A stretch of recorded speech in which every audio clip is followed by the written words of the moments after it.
When will Australia's petrol prices come down? Petrol prices have taken a dangerous leap amidst the Russia-Ukraine war.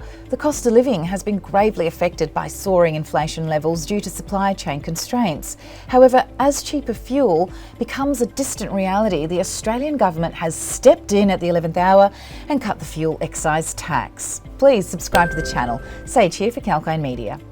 But the question remains, how long can the tax cut help Aussies get cheaper fuel? Petrol prices have been slashed across Australia as fuel excise was cut in half in the budget announcement. The fuel excise has been reduced to 22.1 cents per litre from 44.2 cents per litre. The cut has been implemented on both diesel and petrol. A reduction in fuel excise is directly targeted to provide households more flexibility in managing expenses. While the tax cut comes well placed before the elections, it would certainly ease the cost of living for Australians. However, Prime Minister Morrison has placed a 6-month limit on the tax cut. So, who will be benefiting from this fuel excise cut? Essentially, a fuel excise cut does not represent a direct cut in the household's expenditure on fuel. The excise tax is built into the price paid by motorists at the service stations. Households might see reluctance from some service stations in passing the tax cut, however, making it appear as though fuel prices have not changed.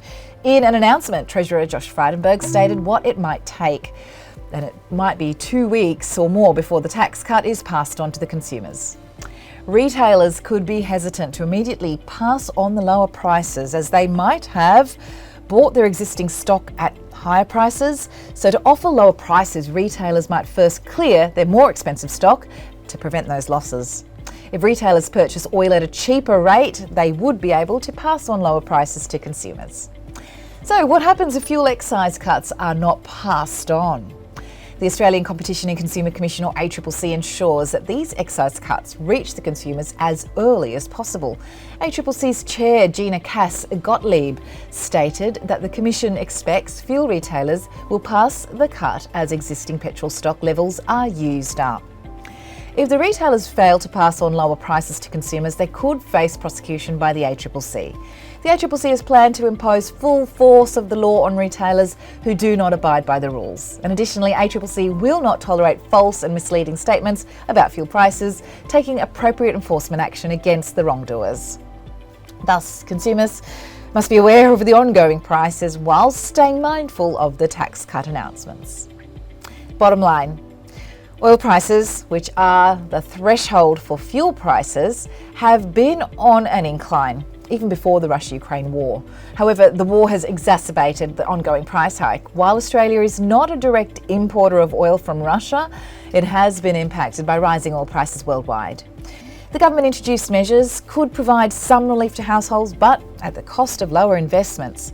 And meanwhile, as the fuel prices are not showing any signs of decline, a surge in demand might bring the prices back up.